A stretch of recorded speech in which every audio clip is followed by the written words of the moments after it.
Well, the news was dominated by one particular story this week that thankfully turned out pretty good for the most part. There were other important stories that got swept under the rug that we need to talk about. CNN settled the lawsuit filed against them by Covington Catholic student Nick Sandman after they, of course, reported fake news about him last year when he was spotted wearing a Make America Great Again hat on a school field trip to the nation's capital. His lawyer initially requested that CNN pay $275 million to the kid, but not wanting to go to trial and lose and have to pay that much, CNN decided to settle, and while the terms of the settlement are private, it's safe to say that they had to cough up several $1 million.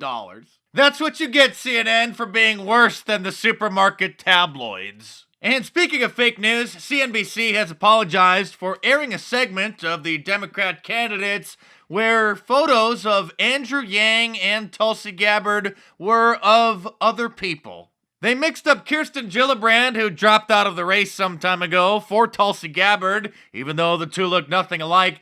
And in place of Andrew Yang, they showed a photo of some other Asian guy who has the last name of Yang, but it wasn't Mr. Moneybags. Political fundraising numbers continued trickling in over the weekend. You see the board right there with Bernie Sanders leading the way for Democrats in Q4. Now, unfortunately, earlier on this network, we accidentally aired the wrong photos for both Andrew Yang and Tulsi Gabbard, and we apologize for that mistake. Now, there's a joke just waiting to be said here about the network confusing Andrew Yang for another Asian guy, but you can't make those kinds of jokes anymore, so you'll just have to read my mind. And speaking of inaccurate photos being published, the Washington Post took it upon themselves to debunk one that Republican Congresswoman Elise Stefanik posted on her Twitter account of Nancy Pelosi in a fundraising appeal. If you click on the link in the tweet, it brings you to her campaign page where a larger version of the photo can be seen, where upon further examination, it may appear that it could have been photoshopped. But after looking at this picture, the Washington Post still isn't sure. Representative Elise Stefanik, a Republican out of New York,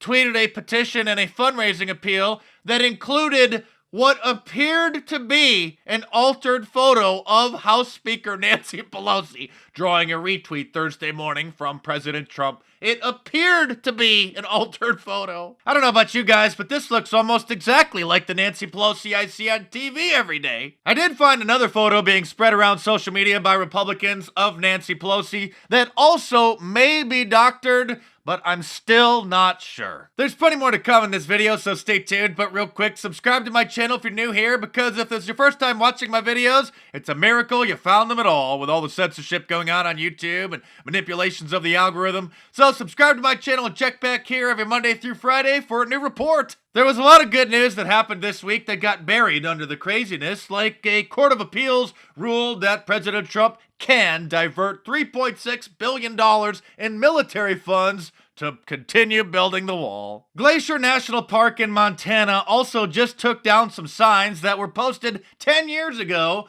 warning that by the year 2020, those glaciers would be completely melted because of global warming. And, well, they're still there. They are putting up new signs, however, but this time they're not going to put any dates on them because they don't want to look like fools in another 10 or 12 years. The new signs will just say, however, that the glaciers are, quote, shrinking. And speaking of hot air, billionaire Tom Steyer just qualified for the next Democratic debate next week, shocking the world with double-digit support in Nevada and South Carolina in the polls. He has promised to waste $100 million running for president, and as many of you know, I'm a big fan of Tom Steyer because he is probably the biggest sponsor of my YouTube channel. And as a token of my appreciation, Tom, I'm going to award you a prestigious new title, since one of your main causes is climate change. Captain Planet, he's our hero. Beto O'Rourke dropped out, but we have a new weirdo.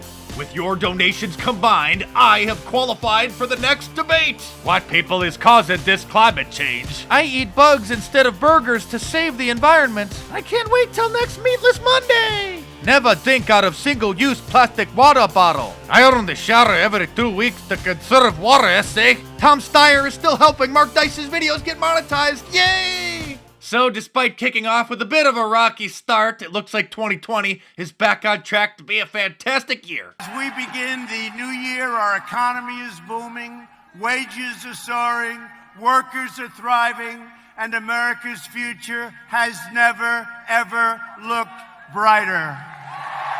Never.